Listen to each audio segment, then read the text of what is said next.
CTV Calgary, local breaking news. Good afternoon. Calgary is under a special weather statement from Environment and Climate Change Canada, and it's going to last all week. The Weather Service is calling this a long-duration heat event, and most of Alberta will be affected by it. Temperatures could soar as high as 33 degrees by midweek.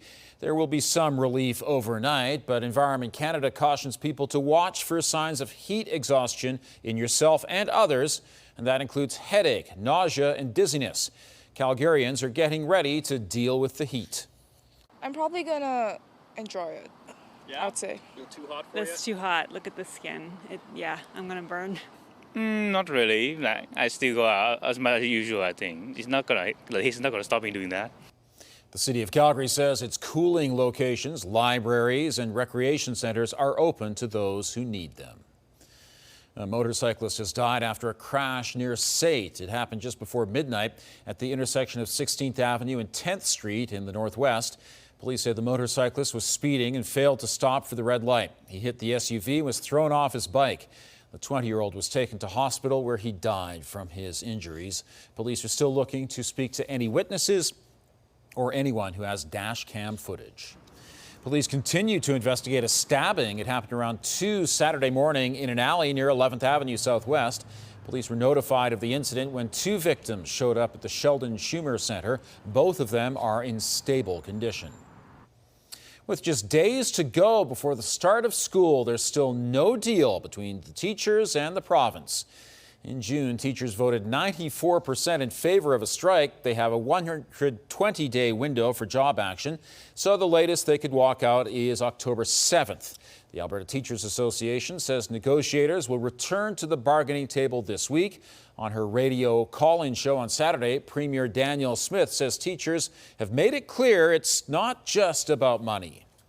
It's about the conditions in the classroom. Yeah. It's about the support, especially when there's complex kids or those who are aggressive in the classroom. That's what we're hearing we need to address. So at the beginning of summer, we launched a consultation to see what teachers would propose to us to come up with some answers. And we hope that that combination of offering a fair wage settlement, but also addressing those the issue of complexity and education assistance, we hope that we'll be able to avoid a strike.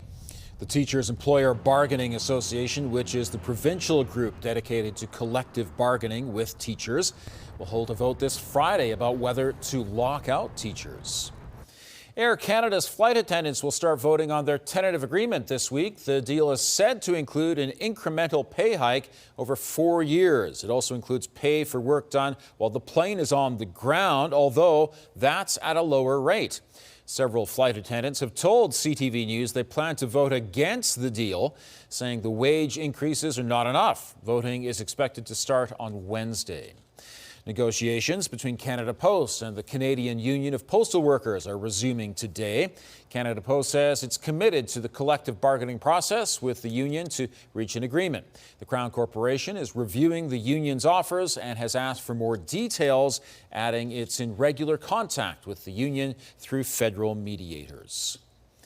Some of Canada's best scooter riders were in Calgary this weekend showing off their tricks at the Alberta Open. Get a trick going, 1, this is it. Ooh. The competition was open to anyone aged 9 to 17 years old. Competitors were judged on 4 different categories: consistency, diversity, difficulty, and flow.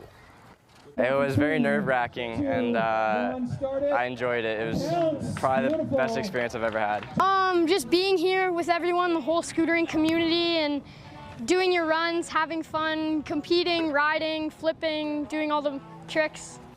The event helped select Canada's national team, which will compete in the World Championships in November in Japan. Thanks for joining us. We'll have more on the top stories coming up on CTV News at 5 and 6 or anytime online at ctvnews.ca/Calgary.